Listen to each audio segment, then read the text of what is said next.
Hey, welcome back. Okay, you tired of cooking with Jerry? How about one more episode?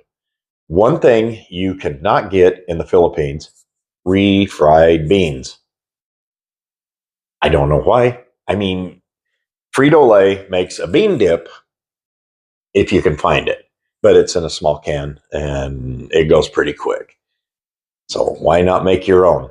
It's cheaper that way. You buy your beans, you soak them. Okay, so it's a little bit of work. You saw in my chili video, my previous, that I said I was going to make refried beans.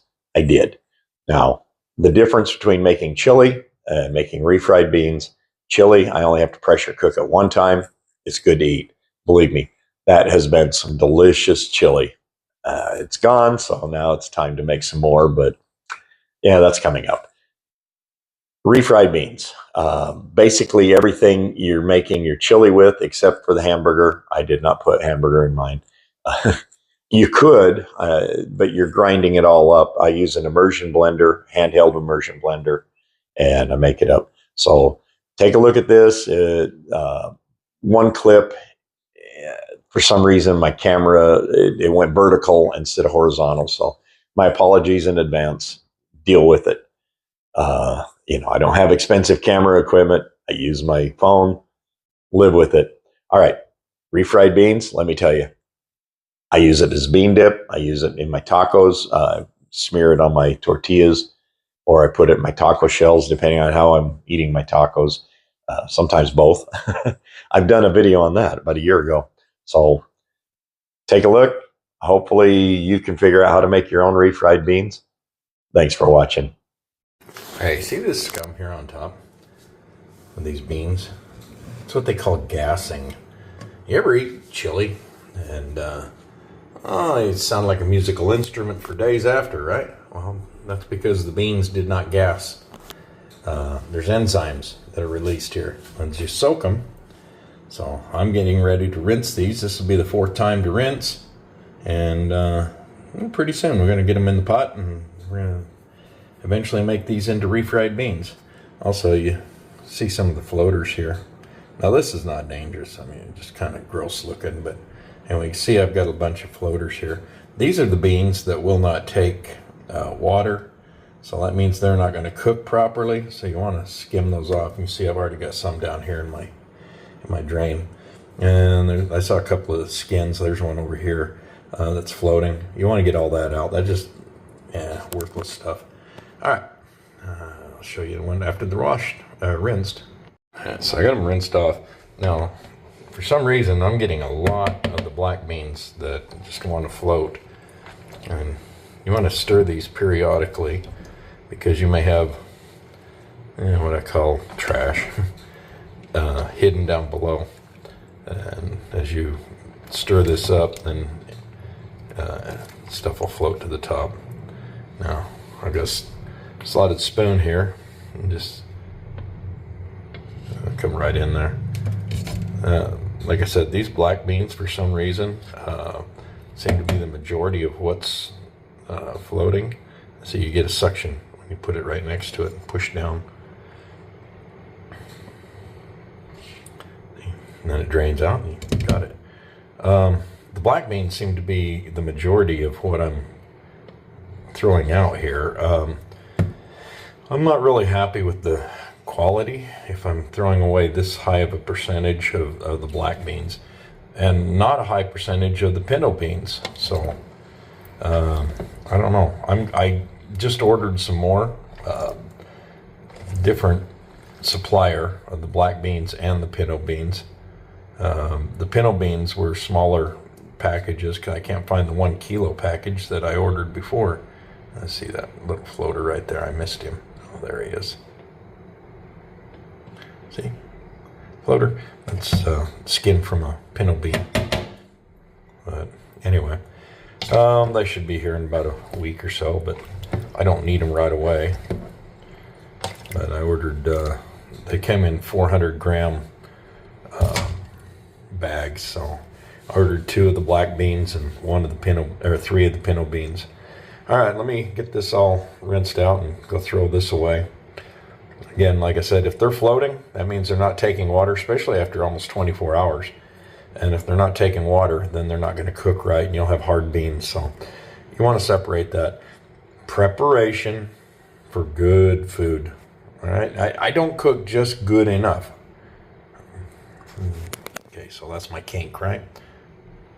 Okay, so I've rinsed these 5 times now, and they're still gassing. But I think I'm going to call it good here. I'll rinse these one last time. It's getting late in the day. I'll let these soak for a little bit, and then I'm going to call it.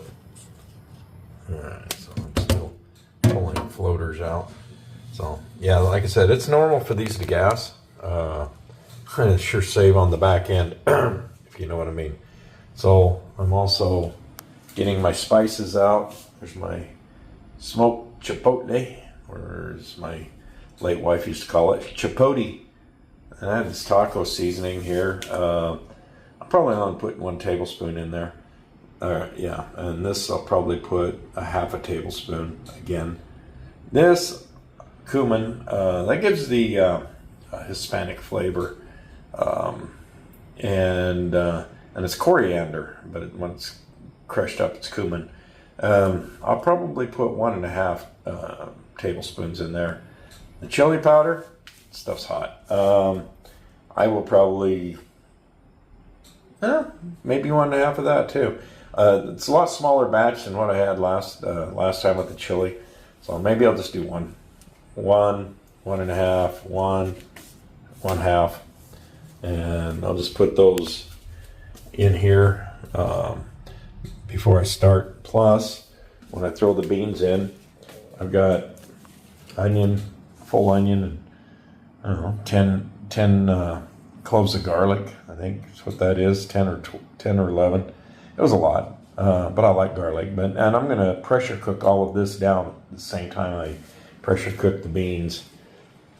So yeah, they'll all pressure cook together, and I'll show you what I'll do after they're cooked down. But I'm going to probably pressure cook them twice. I can only go to 59 minutes on each one, and on each cycle. I'll probably do 2 cycles because I've got to grind those up if I'm going to make refried beans. Alright, so the beans are in. Got my onions, garlic, some jalapenos. I put a can of diced tomatoes, a large can of diced tomatoes in there. And I made up some bouillon. Yeah, I forgot about it. It kind of scorched a little bit. But the beef bouillon will help give it a little bit richer flavor. I'll get all of it into the pool here. Okay, now it's time to stir it all in and pressure cook it. But remember, these are all going to get ground down. This is all going to be refried beans. Holy cow, refried beans, man, that's a lot. All right, well, let's give her a whirl here. Try to do this one-handed. Now, pressure cook. I want soup. Okay. And we're going to go up to maximum. I think it's 59 minutes. This thing will cooperate. The touchpad is just a little bit off, I think. I hit it right on the X and it just doesn't seem to want to go. But anyway, 58, 59, that's it. And contact. All right, let's see what happens here in an hour. I'm probably going to pressure cook this twice, just because these have got to be really tender. We're going to whip those up. We're going to make them into a paste. All right, so beans are all cooked. And this is my immersion blender. I brought this from the US. Stick those down here in those beans. Kind of mash them up. Doing this for a prolonged period of time.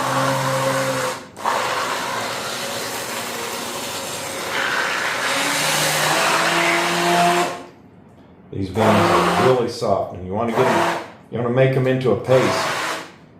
So I'll just keep going around and around They're pretty runny right now, but they will settle.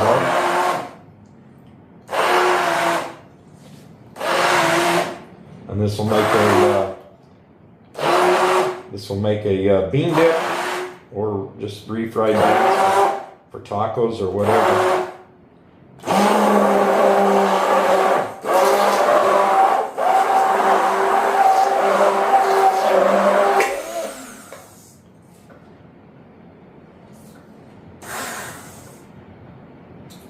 Okay, for some reason it just quit working.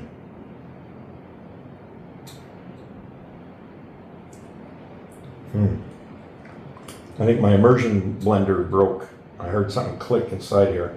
All right, well, if that doesn't work, I can always use something else. But all right, the click I heard was when I pulled it out of the beans, and it was just freewheeling. It was cavitating. A boat propeller will do the same thing. If you take it out of the water and you try to put it back in, it will cavitate. So this is turning into quite a nice little mess here.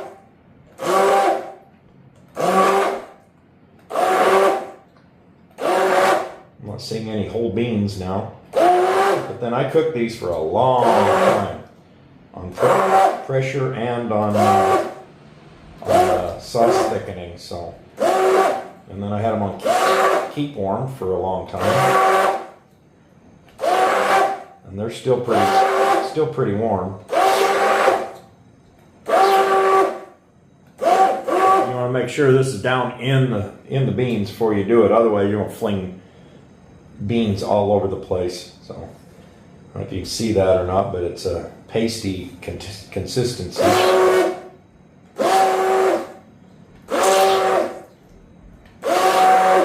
And I put too many spices in here. It's a little bit on the spicy side.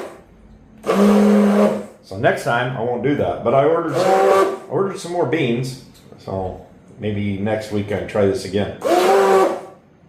I'm not really happy with this, but I'll cook this on the stove and get it nice and firm. Actually, if I just let it sit up, it'll get nice and firm once it cools down.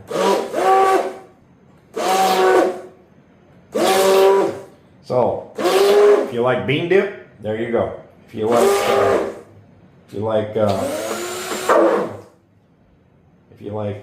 refried beans, same as bean dip, right?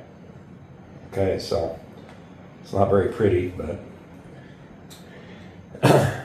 can't get stuff here, so you got to do it yourself. All right, folks, that's it. So here's the final result. Put in these small containers. I actually had 4 of these containers. I got 2 in the freezer and I got 2 in the refrigerator. So I've got bean dip / refried beans for quite a while. I was afraid that it would be a little spicy. Actually, it's pretty dang good. Just a little bit of spice in there, but I mean, even those that are sensitive to spice would not have any trouble with this. And this is, as the Filipinos would call it, sarap. It's very sarap. Yeah, very tasty. And you see, it's just so smooth. You know, a little bit of work, and you can excuse me, I just hiccuped. You can make it. So, all right, I'm going to enjoy my late night snack. I worked hard for this. You can do it. Let me know. All right. Ciao.